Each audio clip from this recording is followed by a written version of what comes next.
It's become so obvious over the last several years, but one of the biggest reasons that Duke basketball has been one of the most competitive and best programs in the sport is because of their toughness. And here in the summer months, that's where the toughness really gets built and developed. Hi, everybody. Dick Vitale. Hey, make sure you listen, man, to Locked On Blue Devils with J.J. Jackson. He's awesome, baby.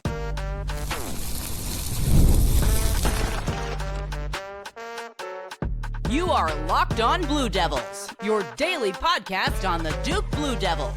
Part of the Locked On Podcast Network, your team every day. Hello, everybody. Welcome into another episode of the Locked On Blue Devils podcast. My name is J.J. Jackson. It's so great to have you here with us today on this Monday, August 4th, 2025. Locked On Blue Devils is your one-stop shop where we discuss everything going on inside the life of Duke athletics. And today, we're going to focus more on this Duke men's basketball team. Some big workouts that they've been having as of late. There's a new strength coach that's making an impact already in this program for Duke basketball. So we'll touch on all of that with our good pal Kevin Connelly, who joins us on the program here today. If you have not done so already, please be sure to follow and subscribe to Locked On Blue Devils for free, wherever it is that you get your podcasts. We are proudly a part of the Locked On Podcast Network, your team every day. A special shout out to all of my everydayers who make Locked On Blue Devils a part of your routine. It means the world to me that I got you guys in our corner. Thank you so much for your support. If you have not done so already, again, also make sure that you watch our show each and every day on YouTube. Like this video, share it with your friends, and subscribe to our YouTube channel. Subscribe. We're getting closer to 4,000 subscribers, and that is a milestone I can't wait to celebrate with you guys. So without further ado, really excited to bring Kevin Connelly onto today's program, one of our absolute favorites who joins us here. Kevin, I hope you're doing well as we start another week, my friend. I'm good, JJ. Thanks for having me again. All right, man. Let's get after it. Let's talk about the Duke basketball program. I teased it in the cold open here, but man, you think about one of the grittier or good words to describe Duke basketball over the last 40, 50 years. Gritty would be one of them. But really, it's that toughness, I think, that we talk about so frequently when we also just talk about premier teams in sports. And this time of year, when hardly anybody is watching or keeping up to date with what you've got going on, is when you really want to build yourself into one of those tough teams. Yeah, 100%. This is where the games are won. This is the time of year the championships are won. It's building that stamina, building that strength, building that toughness. And yes, the games are played in months from now, and you hope to make it all the way to April. But this is where you really put a lot of the work in to win those games and to win those close, tight games in the second half, and hope to have a really long season as you put in the work now to do stuff like that. When you're looking at this team and the physical build of these Duke basketball teams, over the last year, we've talked about being the tallest team in America, right? Duke did not have a single scholarship player under 6'5" last season. As we get set for the 2025-2026 season, guess what? That remains the same. Duke will not have a single scholarship player under 6'5". But beyond the height, there's the physical toughness and strength that comes with it. We'll talk about kind of these strongman workouts that Duke's been having as of late. But touch on that for a second, Kevin, if you will. It's one thing to be the tallest team in America, but also what made Duke so successful this past year. When you think about somebody like Sion James as the poster example, or even Mason Gillis, you're not pushing those guys over. No, and I think you could even see it going back a couple of years. You look at one of those final teams with Mike Krzyzewski and a guy like Theo John. Right. I think that's where you really saw, like, all right, Duke was prioritizing some of those guys out of the transfer portal. Theo John, a guy from Marquette, who necessarily wasn't the best scorer or best rebounder or best basketball player in general, but you knew when he was out there, you were going to get toughness, you were going to get grittiness. I think that's the perfect example of Sion James. Now, Sion James had a lot more skill, obviously, this past season than a guy like Theo John, and probably even like a guy like Mason Gillis, who you mentioned as well. And I think he should get credit for his toughness and his strength. But I think players like that, Sion James, is kind of what John Shire had been targeting over the past couple of years in the transfer portal. And he's hopeful maybe he doesn't have exactly a Sion James-like player out of the portal this year, but he's certainly hoping some of his returners and then obviously his freshmen coming in can be like him and be tough and be gritty and kind of be fearless when he's playing basketball. Over the weekend, Duke men's basketball put on quite the clinic in terms of workout that they put out there. This was from Saturday, and we've got some photos up on the screen here for our YouTube audience to take a look at as we'll kind of flip through some of these, Kevin, here. And I will admit, on Saturday, there were portions of my day in which I was the definition of a couch potato. That is not at all what was happening with the Duke men's basketball team. You can see here, this is a Toyota Tacoma truck. Ironically enough, I drive a Toyota Tacoma. And here is the Duke basketball team putting in work right outside Cameron Indoor Stadium and physically pushing this vehicle as a part of their workout, Kev. Yeah, JJ, I don't know a lot about cars and I don't know a lot about trucks. I just know that they have four wheels and they move. But I do know they're also very heavy. So this was certainly impressive. And seeing the big tire sled being flipped and whatnot, and this truck being pushed. They were certainly impressive. Something I know that I very well cannot do. And I just love also, look at this photo, this image that we've got of the teammates hyping everybody up when it's their turn to go through a workout like this. Here's the new guy that you could see forefront of the screen, Nick Kamenia, incredibly hype in a moment like this. I love to see that. I love the emotion already. Well, that's kind of what you need, right? That you need your teammates to push you on, to give you that extra energy to whatever this is. I don't know if it's called a rep. I don't know if it's for a certain period of time. I can clearly say that I've never done anything like this in my life, and I will not do anything like this in my life. But you need that extra motivation from your teammates to get you across that finish line, say, that you have up there now. I really like this aerial camera shot as well. It looks like you could see some cones on the ground here that Duke is pushing this truck to. It appears that this is Cam Boozer doing the, as we look at this aerial shot of him doing the workout here for Duke. You could see the new strength coach, Preston Greene, at the top of the screen.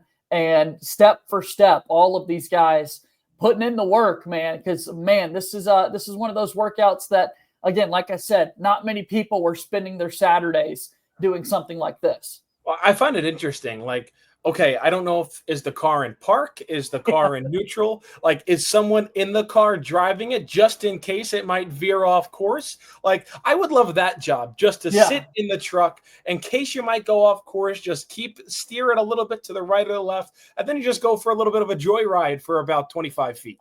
Add a little weight to it, Kevin, really beef it up a little bit, right? When you put people in there, we're adding to how much these guys are having to push and adding to the workout. So that is a gret question. Like, who all is inside this truck?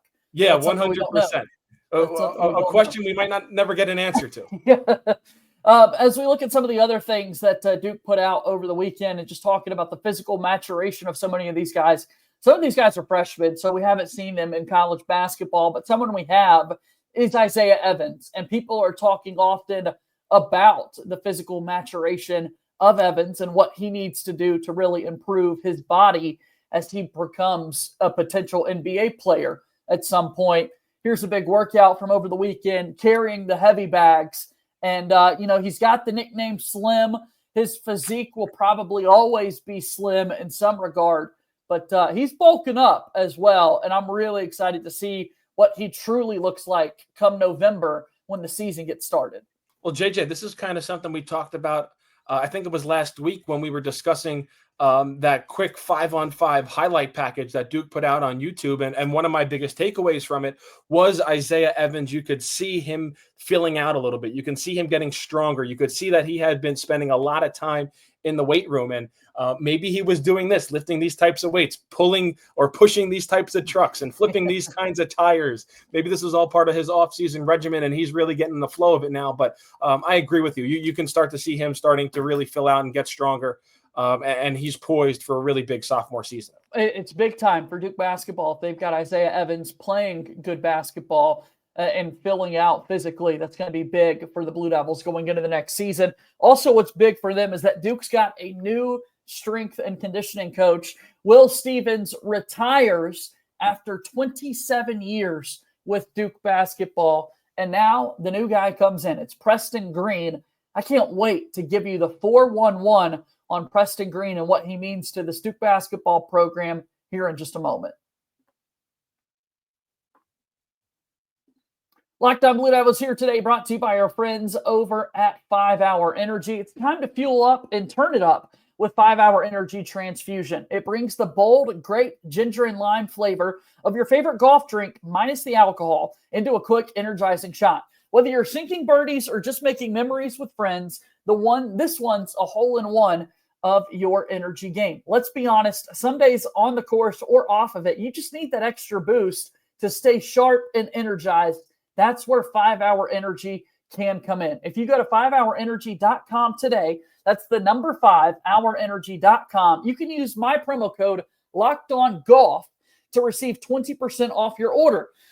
This offer is only valid until September 30th on one order and cannot be used with other promotions. The code is not good on subscription orders. 5hourenergy.com, promo code LOCKEDONGOLF to receive 20% off your order. Whether you're meeting up with friends or trying to turn 18 holes into 36, get the energizing boost you need to power through. Order transfusion-flavored 5 Hour Energy shots today. 5 Hour Energy is a proud sponsor of Locked On Blue Devils. Okay, let's keep this thing moving. We've got Kevin Connelly here from Ball Durham talking about Duke basketball and a new strength coach joining the program. Do want to give some love to Will Stevens, who was the executive director of Duke basketball strength and performance for 27 years before retiring this offseason. That's a long time. I mean, that's way before even John Shire's playing days. That was a man who was Coach K's aide for so long of his run as a head coach. He's been around the program forever, always a part of the brotherhood. And Will Stevens is someone who, truthfully, Kevin, never really got a whole lot of love with what he was able to do. But I think what gives him the most love, or what speaks the most to the type of coach and player that he is how many former Duke players, after they graduate, still want to come back in the offseason and go through a Coach Will workout to get their bodies ready for their upcoming professional careers and seasons. Yeah, right. You look at kind of Mike Krzyzewski, and that was really the one common denominator all these former Duke players had, was that he was their coach. But as you got a little bit into the more recent past, another major common denominator was everybody went through a Coach Will workout. And I think he started to get a little bit more praise for what he was doing off the court and getting the players ready to be on the court in this new age of social media, when you've been clamoring for these workout videos and to see what everybody is doing to prepare for the season. And you heard the voice, and you'd always hear the name Coach Will, and then you see him in some of these videos. So I believe he really started to gather some more notoriety over this past probably decade or so, really with the rise of social media and the rise of college content and all this other good stuff that we see every day now. Yeah, I mean, and deservedly so, as we're talking about. It's a Duke basketball team built on strength, and Coach Will Stevens is a big reason why. As he retires, a new guy must come in, and we've been talking a lot about these hires that John Shire has been making as of late. So enter Preston Greene. For folks watching with us on YouTube, you're able to see his bio here on the screen. He's been named the new director of sports performance for Duke basketball, a strength coach, so to speak. He is a Clemson graduate from the class of 1999. You can see the various stops that he's had in college athletics, from Minnesota to Arizona to Charlotte to Stanford, Florida, Miami, Clemson, his alma mater, and now he's going to take over this Duke basketball program. He did have one season there at Stanford on staff with Johnny Dawkins. That's kind of the closest brotherhood connection that people can make, is that in Johnny Dawkins' first season as the Stanford head coach, Preston Greene was his strength coach before he went on to Florida. And you could see there his time in Gainesville was the longest stop that he's had anywhere in the sport, being there over a decade. When you kind of run through this bio, Kevin, what are the highlights to you? Well, I think the bottom two kind of would stand out to me the most. From 2022 to 2025, he had been in the ACC, so he knows what it takes to get a team ready to compete in the ACC, and he knows what it looks like for a team to win the ACC. When you look at being at Miami and then being at Clemson, and what the Tigers have been able to do the past couple of seasons, advancing to an Elite Eight a couple of years ago and back-to-back NCAA tournaments. So he knows what it's like to get a team prepared to compete at a very high level throughout the season. But so far, I think it seems like it's going very well. I think you'd have to agree, JJ, especially from these videos we were talking about in the first segment of pushing a truck and flipping tires and doing all these extreme workouts and strength and conditioning drills. It seems like he knows what he's doing. I don't think a random sports performance coach would have someone just randomly pushing a truck. There's obviously some meaning behind it. So you have to imagine so far so good with Preston Greene being the director of sports performance for the Duke basketball team. I'm looking at the stops and then looking at this year's schedule for Duke, and there's a lot of similarities, which is so interesting because you mentioned the ACC connections, obviously, with Clemson, his alma mater. Duke will play them this season. Miami, though, we don't have that matchup like we talked about with Jay Lucas and John Shire. So we'll miss the Canes. Although, look at that SEC-ACC challenge. Duke is paired with the Florida Gators there inside Cameron. Stanford is now in the ACC, so that's an opponent for Duke. Just played Arizona the last 2 seasons, where he was for a couple of years. Then you're just missing, Minnesota and Charlotte. And you've almost got his entire coaching background with opponents that Duke will see in this upcoming basketball season. Well, and also a lot of success on that resume, right? You even go back to his time at Arizona. That was, everyone remembers 2001 national championship game with Duke in Arizona. And obviously they've been a great program for a very long time, but that was kind of a peak for them in their program's history. Great point. And then Florida, yes, the Billy Donovan days, I believe, were over because they repeated in 06-07 off the top of my head. But still being in the SEC for that extended period of time that he was from 2009 to 2022, Florida was always a proud basketball program. They were always usually pretty good. So like I said, there's a lot of really good basketball teams that he was a part of in the strength and conditioning program, and he's looking to continue that with Duke.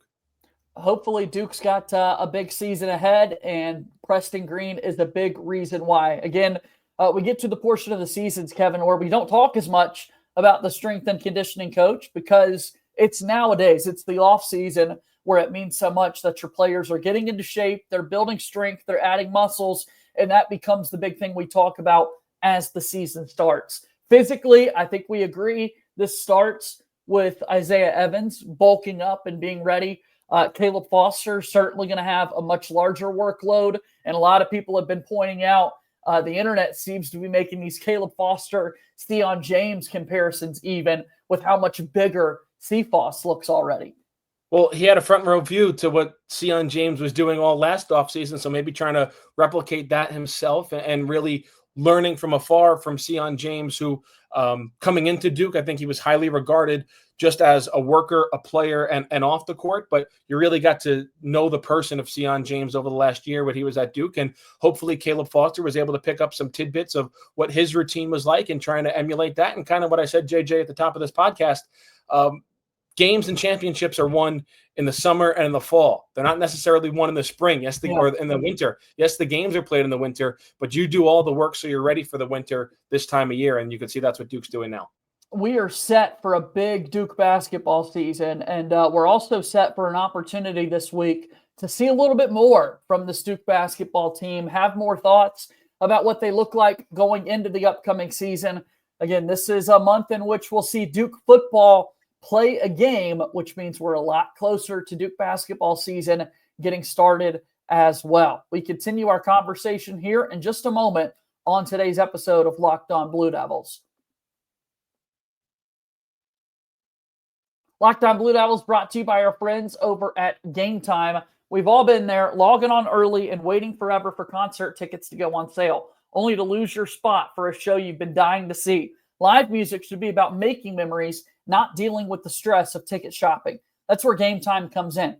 Game Time makes getting concert tickets faster and easier than ever. Prices actually drop as it gets closer to showtime, and you could save up to 60% off with their killer last-minute deals. Take the guesswork out of buying concert and show tickets with Game Time. Download the Game Time app, create an account, and use our code LOCKEDONCollege for $20 off your first purchase.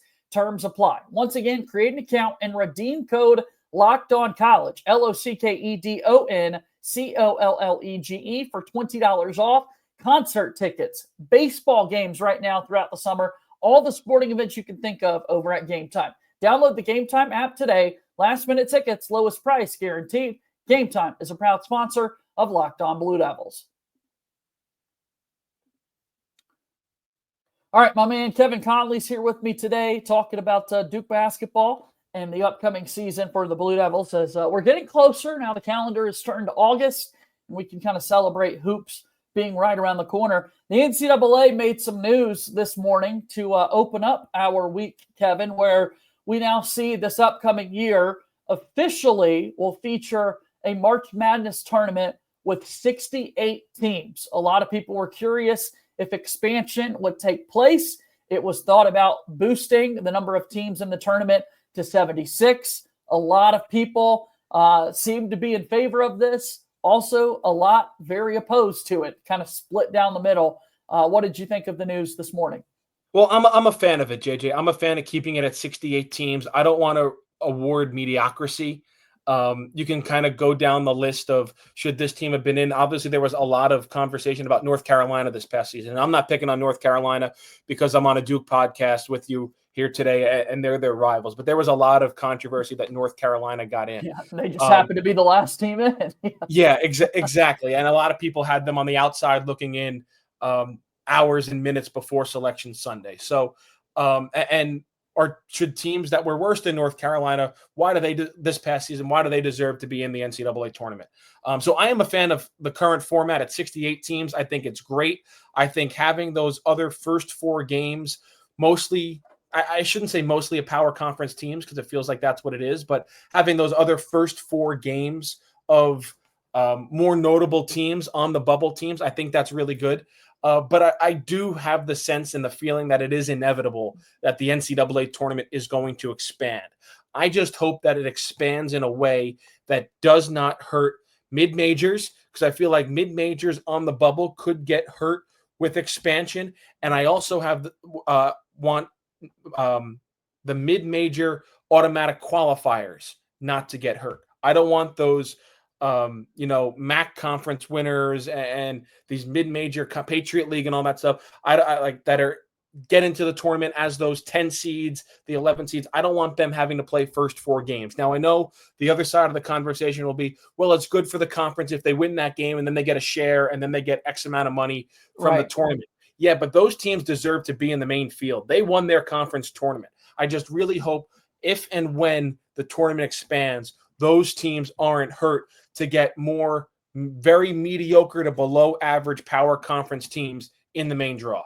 So we've got commentary here from Dan Gavitt, the NCAA Senior Vice President of Basketball, who made this statement today. Expanding the tournament fields is no longer being contemplated for the 2026 men's and women's basketball championships. However, the committees will continue conversations on whether to recommend expanding to 72 or 76 teams in advance of the 2027 championships. So obviously a calendar deadline is coming up here as across the country we're about to see the start of college academic calendars, and you got to make decisions like this for that 2026 March Madness tournament. But it is interesting there to hear that, yeah, they are, like you said, Kevin, going to continue having conversations about expansion. And in a way, maybe it just does feel inevitable. Like the quote from the NCAA today isn't, we're sticking to 68 teams. It's we're sticking to 68 teams. We don't know about the future.